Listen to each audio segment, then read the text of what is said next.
चतुर्थ स्कंद। प्रथम स्कंद में अधिकार का वर्णन किया है।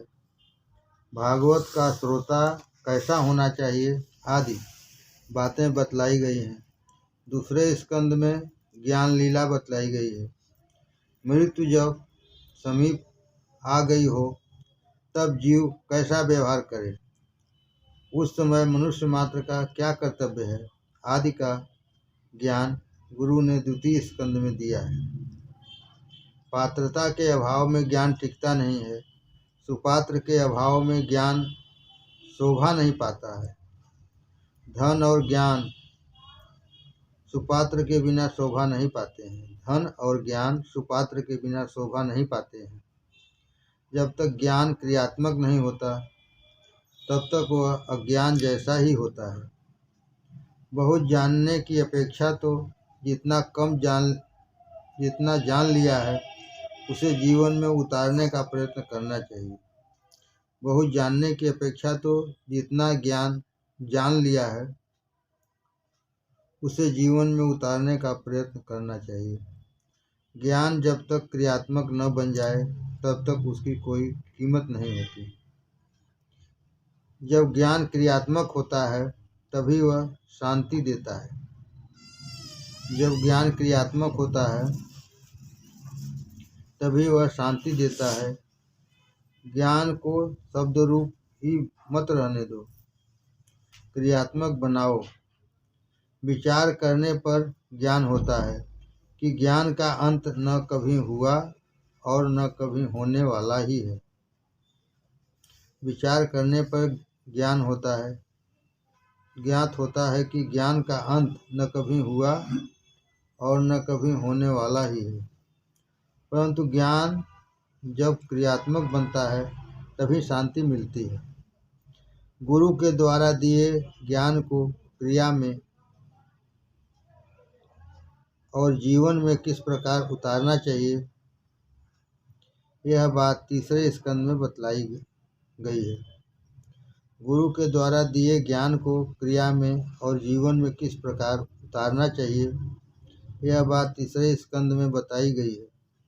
ज्ञान और क्रिया का मधुर मिलन कैसे करना चाहिए, यह बात तीसरे स्कंद में बताई गई है। कपिल अर्थात जो जितेंद्रिय है वही ज्ञान को पचा सकता है। विलासी जन ज्ञान का अनुभव नहीं कर सकते। वेदांत ज्ञान का अधिकार सबको नहीं है।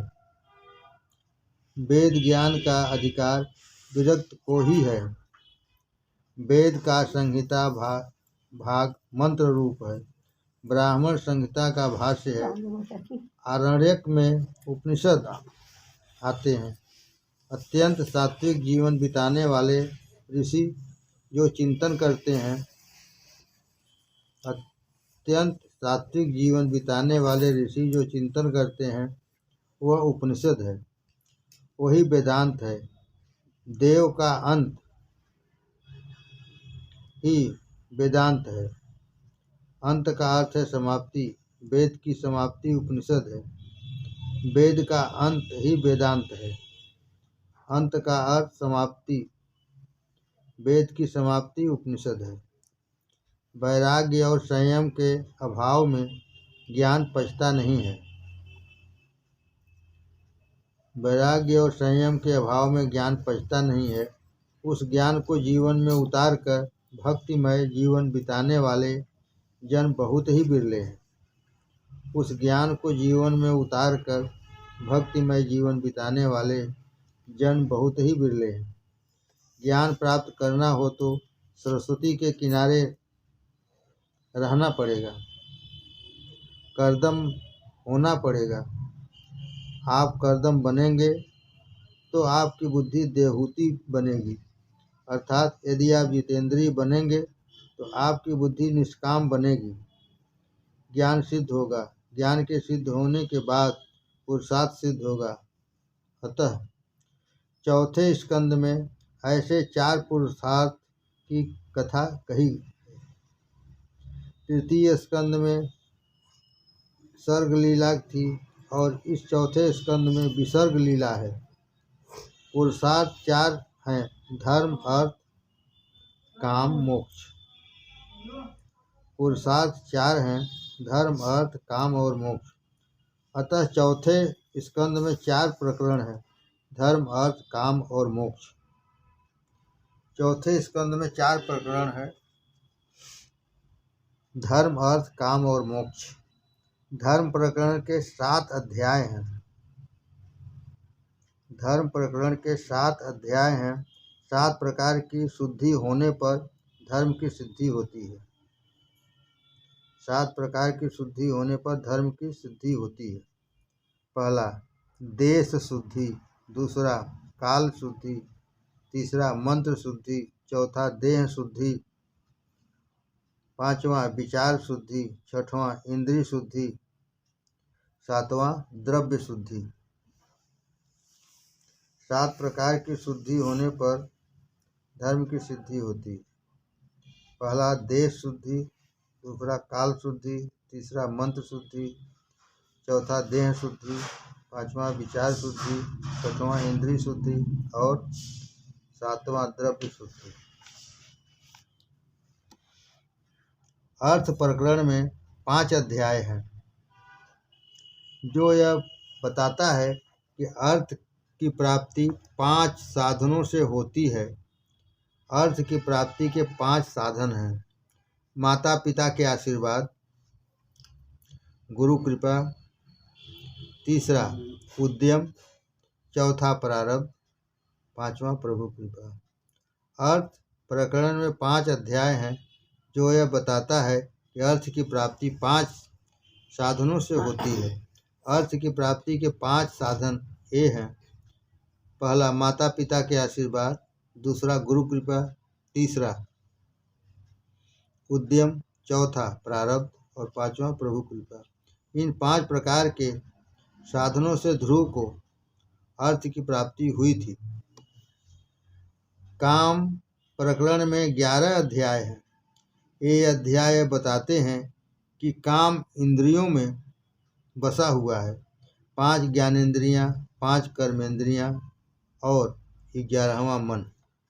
इन 11 ठिकानों में काम बसा हुआ है। रावण के 10 मस्तक थे, अतः रावण अर्थात काम इंद्रियों में बसा हुआ है। जो सबको आनंद देता है वह राम, और जो सबको रुलाता है वह रावण। काम जीव मात्र को रुलाता है। काम मन में से जाता नहीं है, यही विघ्न रूप है। मन में काम आँख द्वारा प्रवेश करता है, इसलिए आँखों में रावण काम को मत आने दो। राम जैसे निर्विकारी बनोगे तो रावण अर्थात काम मरेगा। काम मरेगा तो राम मिलेंगे। मोक्ष प्रकरण के 8 अध्याय हैं। महाप्रभु जी ने कहा है कि प्रकृति के 8 प्रकार हैं। भूमि, रापो, नलो, वायु, खम, भनो, बुद्धिरेव च। अहंकार इति पृथ्वी, जल, अग्नि, वायु, आकाश, मन, बुद्धि और अहंकार। अहंकार इति पृथ्वी, जल, अग्नि, वायु, आकाश, मन, बुद्धि और अहंकार।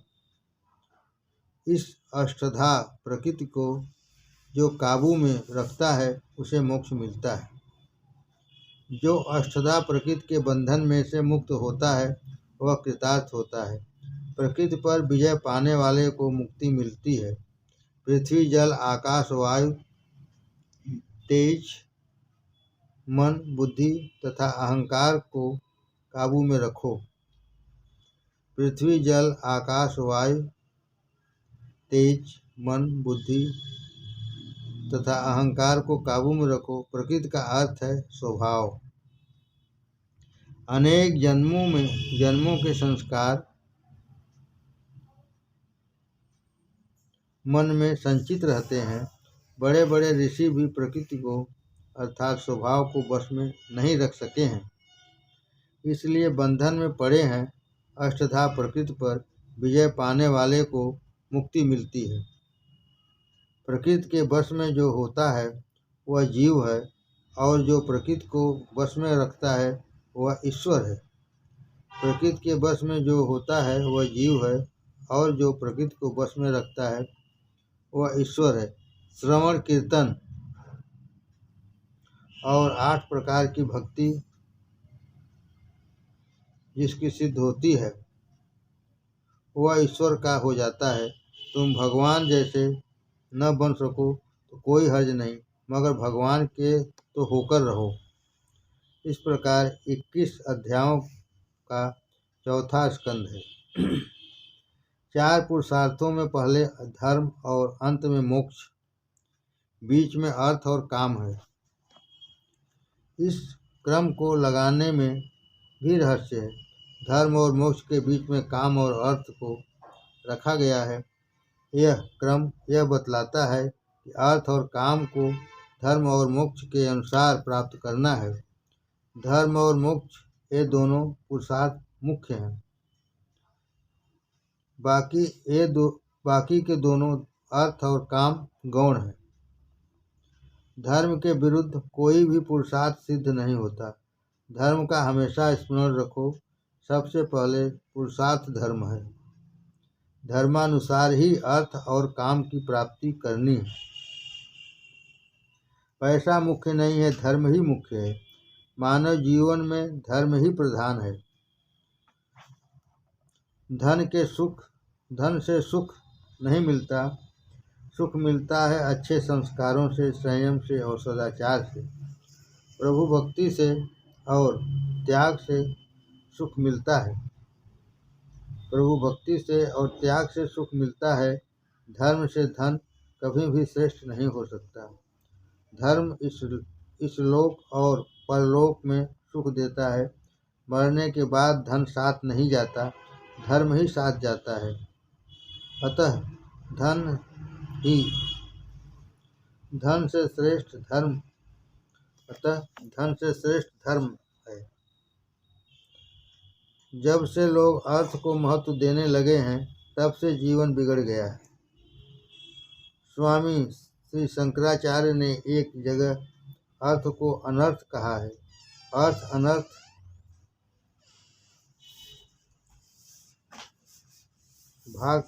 भावे नित्यम। जब मनुष्य धर्म को धन से विशेष समझता है, तब जीवन सुधरता है। अर्थ को धर्मानुकूल रखो। जो अर्थ धर्मानुकूल नहीं होता वह अनर्थ है। जो अर्थ धर्मानुकूल नहीं होता वह अनर्थ है। देश को संपत्ति की जितनी जरूरत है, इससे अधिक अच्छे संस्कारों की जरूरत है। देश को संपत्ति की जितनी जरूरत है, इससे अधिक अच्छे संस्कारों की जरूरत है। तुम अपने जीवन में धर्म को सबसे पहला स्थान दो। जीवन में जब काम, सुख और अर्थ गौण बनता है, तभी जीवन में दिव्यता आती है। दिव्यता का अर्थ है देवत्व। धर्म की गति सूक्ष्म है। धर्म भी अनेकों बार अधर्म बन जाता है। सद्भावना के अभाव में किया गया धर्म सफल नहीं होता। सत का अर्थ है ईश्वर। सत का अर्थ है ईश्वर। ईश्वर का भाव जो मन में प्रत्यक्ष सिद्ध करे, उसी का धर्म पूर्णतः सफल होता है। मनुष्यों के शत्रु बाहर नहीं हैं, वे तो मन के अंदर ही हैं। अंदर के शत्रुओं को मारोगे तो जगत में तुम्हारा कोई शत्रु नहीं रहेगा। अंदर के शत्रुओं को मारोगे तो जगत में तुम्हारा कोई शत्रु नहीं रहेगा। धर्म क्रिया सद्भाव के बिना सफल नहीं होती। जगत के किसी भी जीव के प्रति कुभाव रखोगे तो वह जीव तुम्हारे प्रति भी कुभाव ही रखेगा। जगत में किसी भी जीव के प्रति कुभाव रखोगे तो वह जीव तुम्हारे प्रति भी कुभाव ही रखेगा। सभी क्षेत्रों में क्षेत्रज्ञ रूप से परमात्मा बसे हुए हैं। इसलिए किसी भी जीव के प्रति कुभाव रखना ईश्वर के प्रति कुभाव रखने के बराबर है। इसलिए किसी भी जीव के प्रति कुभाव रखना ईश्वर के प्रति कुभाव रखने के बराबर है। शास्त्र में तो यहाँ तक कहा गया है कि किसी जीव के साथ तो क्या, किसी जड़ पदार्थ के प्रति भी कुभाव नहीं रखना चाहिए। कहा गया है सुहृदः सर्वभूतानां, ऐसा नहीं कहा गया है कि सुहृदः सर्वजीवानां। कहा गया है सुहृदः सर्वभूतानां, ऐसा नहीं कहा गया है कि सुहृदः सर्वजीवानां। जड़ पदार्थों के साथ भी प्रेम करना है। सब में सद्भाव रखो, अर्थात जड़ पदार्थों के प्रति भी प्रेम रखो। मनुष्य में जब स्वार्थ बुद्धि जागती है तब वह दूसरे का विनाश करने के लिए तत्पर होता है। मनुष्य में जब स्वार्थ बुद्धि जागती है तब वह दूसरे का विनाश करने के लिए तत्पर होता है। तुम यदि दूसरे के प्रति कुभाव रखोगे तो उसके मन में भी तुम्हारे प्रति कुभाव जागेगा। इस पर विचार करने योग्य एक दृष्टांत है। एक देश में वहाँ के राजा और नगर सेठ गाढ़ मित्र थे। दोनों सत्संग करते थे। दोनों का एक दूसरे पर खूब प्रेम था। जब बनिए का व्यापार चंदन की लकड़ी बेचने का था। सेठ का धंधा अच्छा नहीं चल रहा था। 4-5 साल तक घाटा हुआ। आखिर मुनीम जी ने बताया कि अब तो लकड़ी में दीमक लग गई। बिगड़ा हुआ माल कोई लेता नहीं है। यदि इस साल में पूरे प्रमाण में चंदन नहीं बिकेगा तो व्यापार ठप हो जाएगा। अब चंदन जैसी कीमती लकड़ी ज़्यादा प्रमाण में राजा के सिवा और कौन लेगा। स्वार्थ मनुष्य को पागल बना देता है। मनुष्य के मन में जब स्वार्थ जगता है तब वह दूसरे का विनाश करने को भी तैयार हो जाता है। दूसरे का नुकसान करने वाले को कभी फायदा नहीं होता। मनुष्य के हृदय में जब स्वार्थ जागता है तो तब विवेक नहीं रहता। मनुष्य के हृदय में जब स्वार्थ जागता है तब विवेक नहीं रहता। प्रत्येक मनुष्य के हृदय में स्वार्थ तो रहता है मगर उसमें विवेक तो रखना ही चाहिए। जिसे बोलने में शर्म आए वैसा सोचना भी नहीं चाहिए। नगर सेठ ने सोचा कि इस राजा को कुछ हो जाए तो बहुत अच्छा हो। वो मर जाएगा तो उसको जलाने के लिए चंदन की लकड़ी की जरूरत पड़ेगी। इस प्रकार मेरा सारा चंदन बिक जाएगा और व्यापार ठीक चलेगा। इस तरह सेठ के मन में राजा के प्रति कुभाव उत्पन्न हुआ। दूसरी ओर राजा के मन में सेठ के प्रति कुभाव जागा। उस दिन जब वह सेठ राजा से मिलने के लिए आया तब राजा के मन में विचार उत्पन्न हुआ कि यह सेठ निसंतान है। यह यदि मर जाए तो उसका सारा धन राज्य भंडार में आ जाए। रोज के नियमानुसार सत्संग हुआ तो सही मगर किसी को आनंद नहीं आया।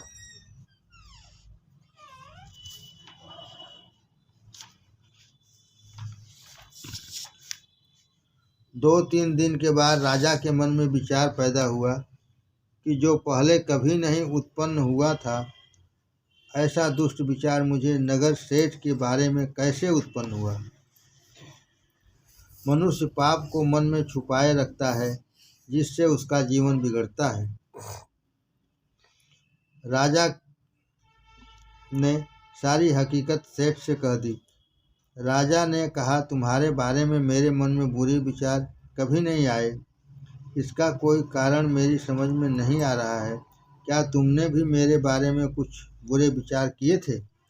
सेठ ने कहा, मेरा चंदन का व्यापार चलता नहीं है, सबका पालन सबका पोषण करना है, कोई माल लेता नहीं, सो मैंने विचार किया कि यदि आप मर जाएं तो कितना अच्छा हो।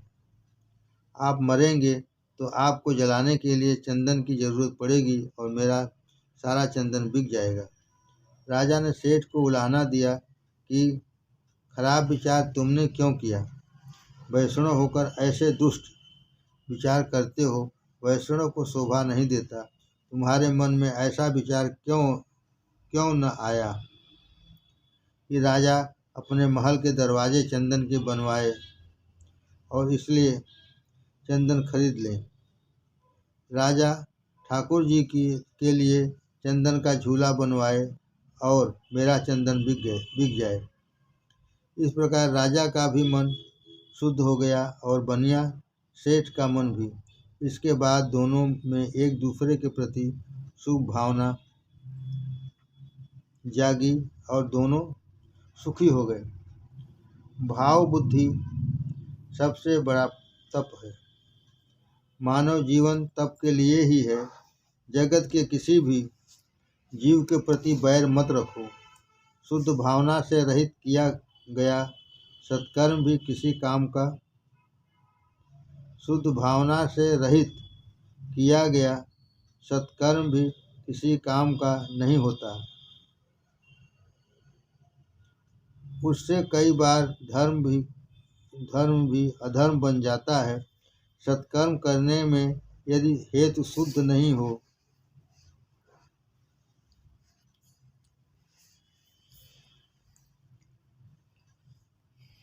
तो वह सत्कर्म भी पाप बन जाता है।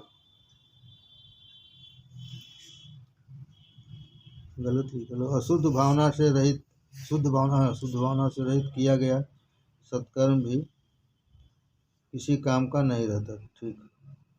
उससे कई बार धर्म भी अधर्म बन जाता है। सत्कर्म करने में यदि हेतु शुद्ध नहीं हो तो वह सत्कर्म भी पाप बन जाता है। सत्कर्म करने में यदि हेतु शुद्ध नहीं हो तो वह सत्कर्म भी पाप बन जाता है। दक्ष प्रजापति ने शिव जी के प्रति कुभाव रखा, अतः उसका धर्म अधर्म में बदल गया। उसका यज्ञ उसको ही मारने वाला हो गया। प्रत्येक मनुष्य के प्रति सद्भाव रखने से कार्य सफल होता है, सबका कल्याण हो, यही सत्य और सत्कार्य है। सत्यम भूतहितम प्रोक्तम। अनेक में एक का दर्शन करना ही सबसे उत्तम है। एक ब्राह्मण यदि रास्ते में किसी स्त्री को देखकर उसमें लक्ष्मी की भावना करेगा तो इससे उस स्त्री में बसे हुए अंतर्यामी ईश्वर उसको आशीर्वाद देंगे।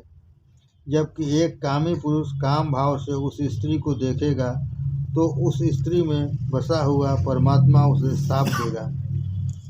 सभी में ईश्वर भाव रखो।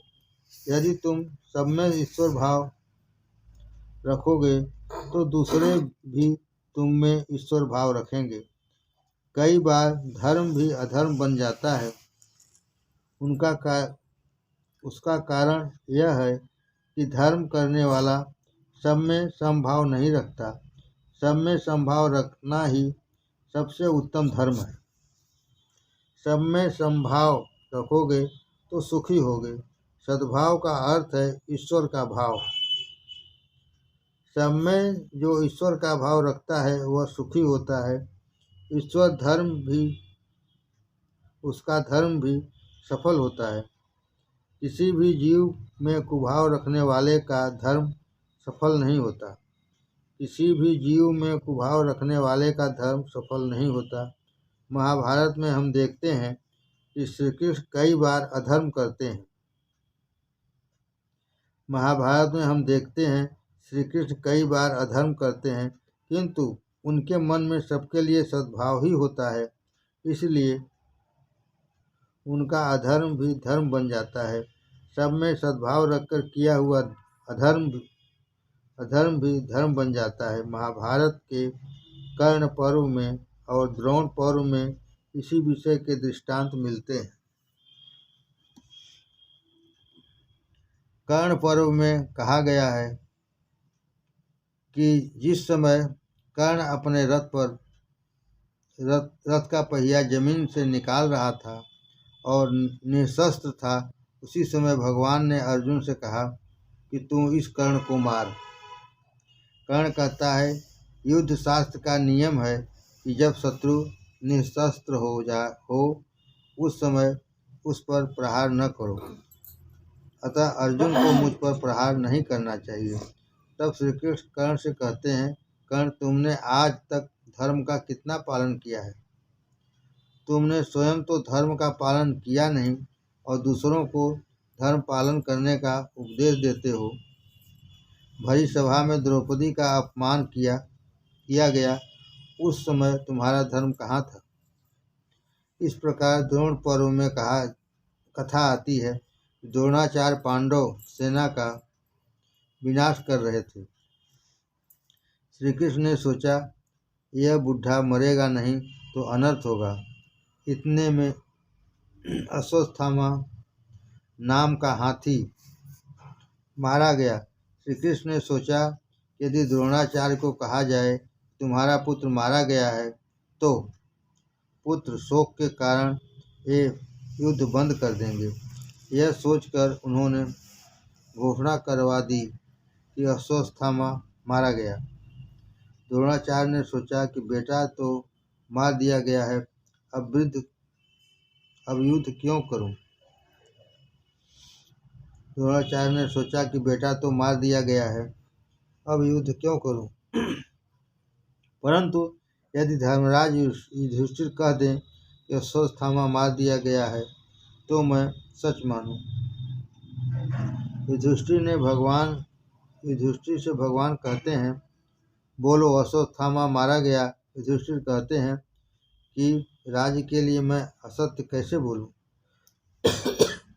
भगवान कहते हैं कि दुर्योधन पापी है, वह मरेगा तो सुखी होगा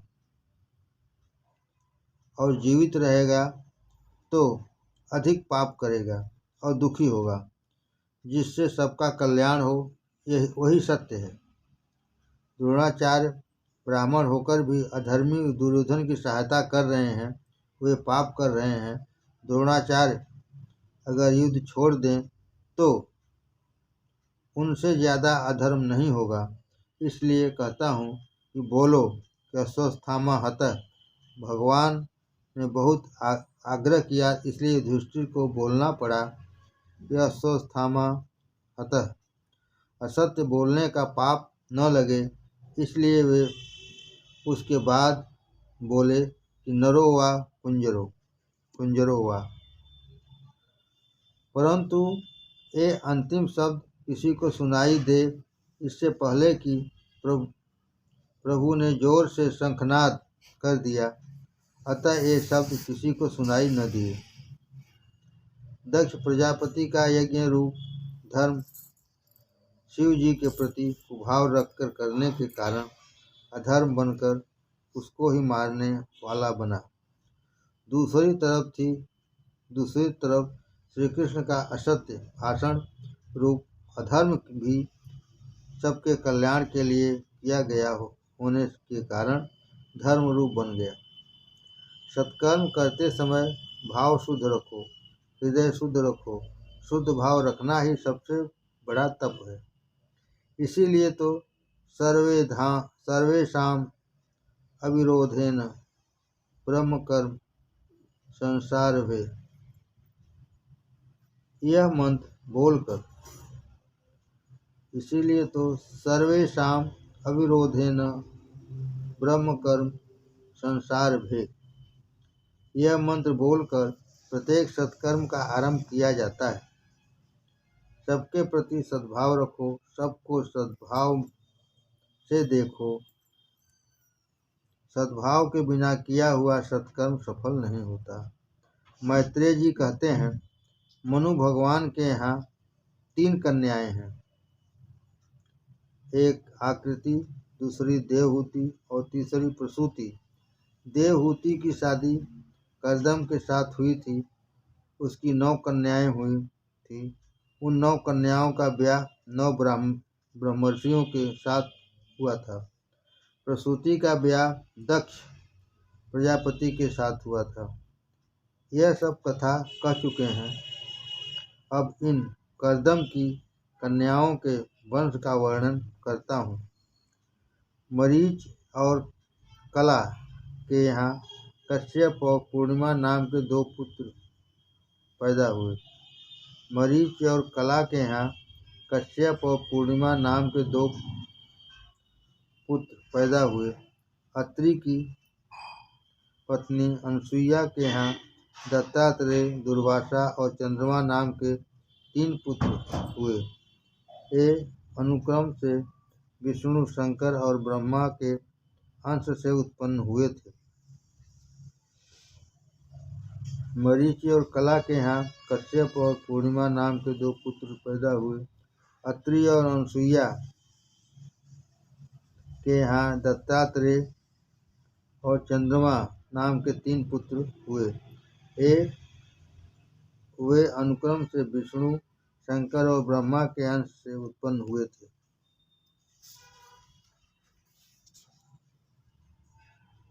विदुर जी पूछते हैं कि इन सर्वश्रेष्ठ देवों ने अत्रि मुनि के यहाँ क्या करने की इच्छा से अवतार लिया था, वह कथा कहिए।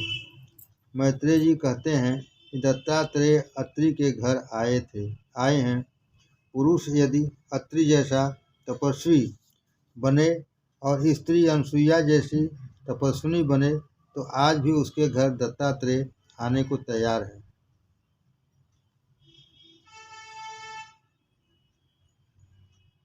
न वह अत्रि असत्व, रज और तम इन तीनों गुणों का जो नाश करे और निर्गुणी बने वह अत्रि है।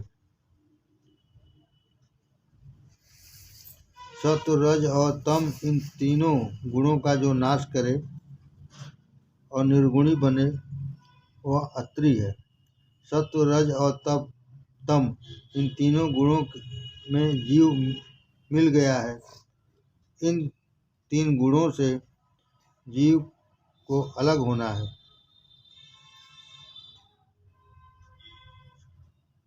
सत्व, रज और तम इन 3 गुणों में जीव मिल गया है।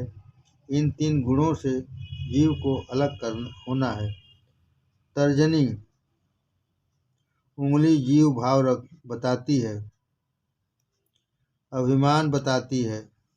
जीव में अभिमान प्रधान है। 5वीं उंगली सत्व गुण है। अंगूठा ब्रह्मा है।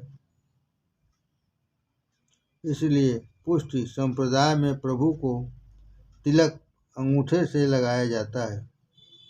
वेद में ब्रह्मा का नेति कहकर वर्णन किया गया है। इस जीव ब्रह्मा का संबंध सतत होना चाहिए। इन 3 गुणों से में जीव मिलता है और इन 3 गुणों को छोड़कर ब्रह्म संबंध करना है। जो त्रिगुणातीत ब्रह्म स्वरूप को प्राप्त हुआ है वह अत्रि है। जो त्रिगुणातीत ब्रह्म स्वरूप को प्राप्त हुआ है वह अत्रि है। शरीर में जो तपोगुण है उसे रजोगुण से मारो, दूर करो। शरीर में जो तमोगुण है उसे रजोगुण से मारो, दूर करो। रजोगुण को सत्वगुण से मारो। रजोगुण काम और क्रोध का जनक है। सत्कर्म से सत्वगुण बढ़ता है। सत्वगुण भी बंधन करता है। सत्कर्म से सत्वगुण बढ़ता है। सत्वगुण भी बंधन करता है। इसमें भी थोड़ा अहम भाव रह जाता है। अतः अंत में सत्वगुण से ही सत्वगुण को मारना है। अंत में सत्वगुण से ही सत्वगुण को मारना है। सत्वगुण का भी त्याग करना है और निर्गुणी होना है।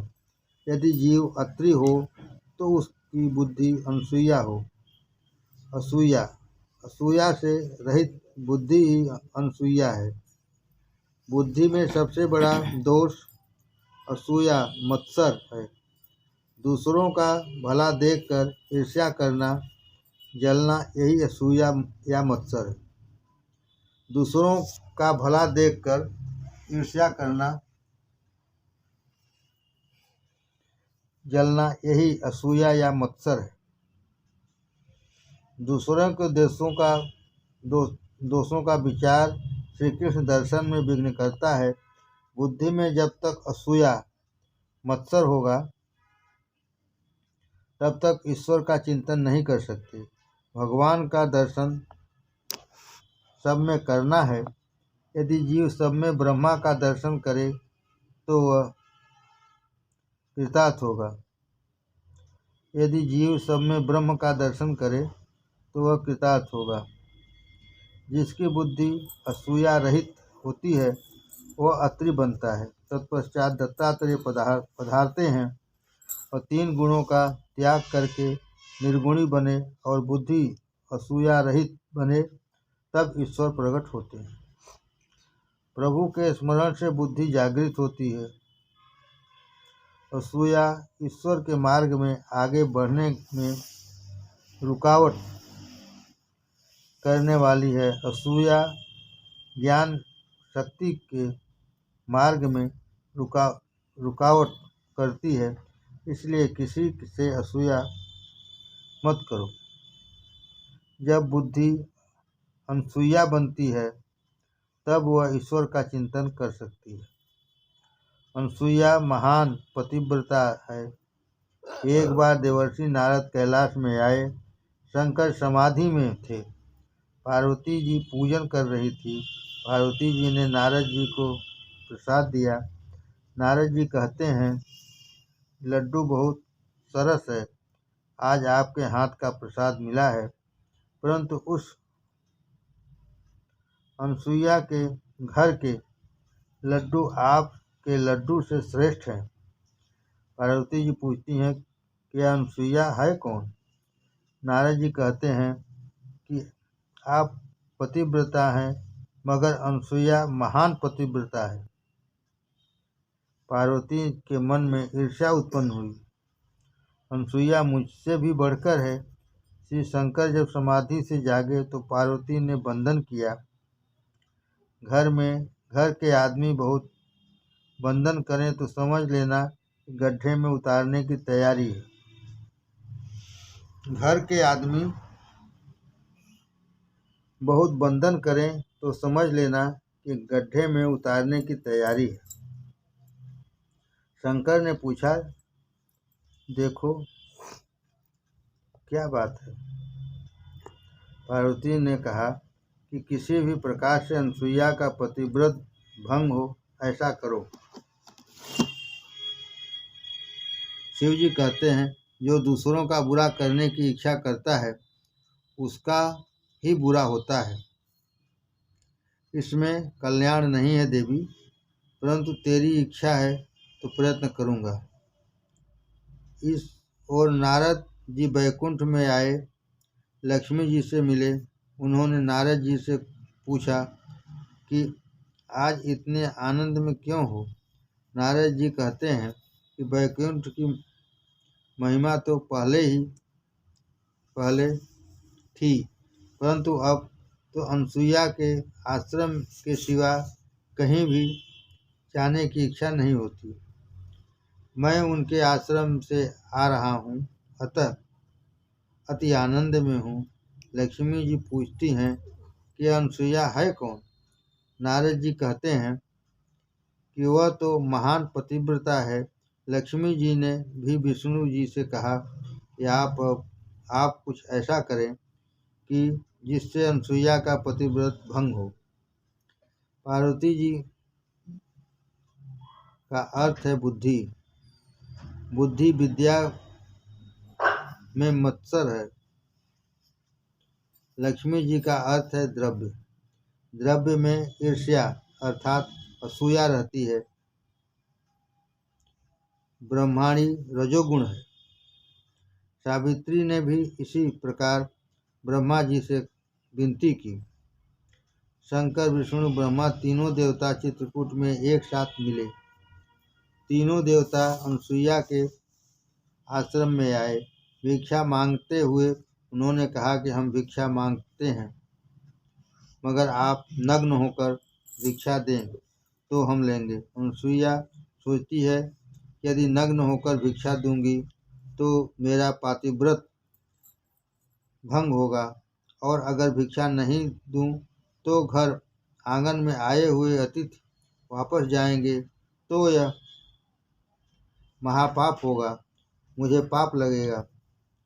प्रभु कहते हैं कि हमें नग्न होकर भिक्षा दो, अर्थात वे कहते हैं कि वैष्णव मुझे वासना रहित होकर भिक्षा दो।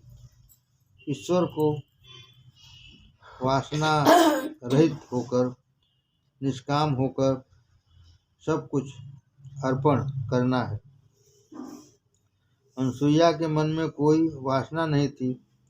सूक्ष्म वासना भी यदि मन में हो तो ये तीन देवता उनके पास नहीं आते। अनसुईया ने ध्यान किया और तीनों देवताओं पर पानी छिड़का। तीनों देव बालक बन गए। पतिव्रता में इतनी शक्ति होती है। पार्वती सोचती है कि शिव प्रातःकाल के गए हैं, फिर भी अभी तक आए नहीं हैं। लक्ष्मी और सावित्री भी अपने अपने पतियों को खोजने निकली। तीनों देवियां चित्रकूट में आईं। इतने में नारद जी भी वहां आ पहुंचे और अनुष्ठान में बैठे। देवियों ने उनसे पूछा कि हमारे पति का कुछ समाचार जानते हो? नारद जी कहते हैं, पहले यह तो बताओ कि बड़ी कौन है, आप या अनसुईया? देवियां कहती हैं कि अनसुईया बड़ी हैं, परंतु हमारे पति हैं कहाँ? नारद जी ने कहा, सुना है कि आपके तीनों पति बालक बन गए हैं, वे अनसुईया के घर में मिलेंगे। दूसरों से असूया करने वालों को शांति नहीं मिलती। देवियां डरती हैं, सोचती हैं कि यदि हम वहां जाएं और अनसुईया यदि शाप दें तो। नारद जी कहते हैं कि आप भले मत्सर करें, परंतु अनसुईया मत्सर नहीं करेगी। अनसुईया तो आपको सद्भाव से देखेगी, आपके प्रति सद्भाव रखेगी। देवियां आश्रम में आती हैं। अनसुईया ने देवताओं से अनेक प्रतिज्ञाएं करवाई हैं। आज से प्रतिज्ञा करो कि पतिव्रता को कभी कष्ट नहीं दोगे, जगत की किसी भी स्त्री को नहीं सताओगे। इतने में अत्रि ऋषि पधारते हैं। वे तीन बालक कौन हैं? ये तीनों बालक कौन हैं? अनसुईया कहती हैं कि ये मेरे तीन बालक हैं और ये तीन बालकों की स्त्रियां हैं। अत्रि ऋषि कहते हैं कि देवी,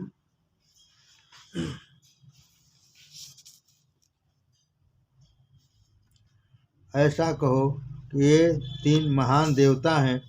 इसके बाद जल छिड़का और तीनों देवता प्रकट हुए। तीनों देवता कहते हैं कि आपके आंगन में हम बालक होकर खेलते थे, वह सुख सदा के लिए आपको हम देंगे। हम तीनों देवताओं के तेज मिलकर दत्तात्रेय के रूप में प्रकट हुए हैं।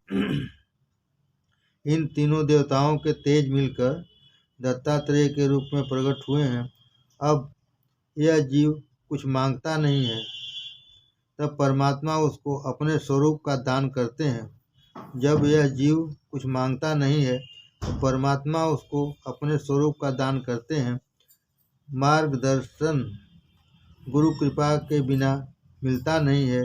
गुरु दत्तात्रेय मार्गदर्शन कराने वाले हैं, इसलिए उनका जन्म मार्गशीर्ष मास में हुआ है। पहले अध्याय में कर्दम ऋषि की कन्याओं के वंश का वर्णन किया गया। दक्ष प्रजापति और प्रसूति के यहाँ 16 कन्याएं हुई। इसमें से 13 उन्होंने धर्म को, एक अग्नि को, एक पितृगण को और 16वीं सती श्री शंकर जी को दी। धर्म की 13 पत्नियां कही गई हैं। उनके नाम हैं श्रद्धा, दया, मैत्री, शांति, पुष्टि, क्रिया, उन्नति, बुद्धि, मेघा, स्मृति, तितिक्षा, धृति और मूर्ति। धर्म के 13 ब्याह हुए हैं। इन 13 गुणों को जीवन में उतारने से धर्म जरूर फलता है। इन 13 गुणों के साथ ब्याह करोगे तो भगवान मिलेंगे। धर्म की पहली पत्नी है श्रद्धा। श्रद्धा में श्रद्धा रखो, ईश्वर में श्रद्धा रखो। धर्म की प्रत्येक क्रिया श्रद्धा से करो। श्रद्धा दृढ़ होनी चाहिए।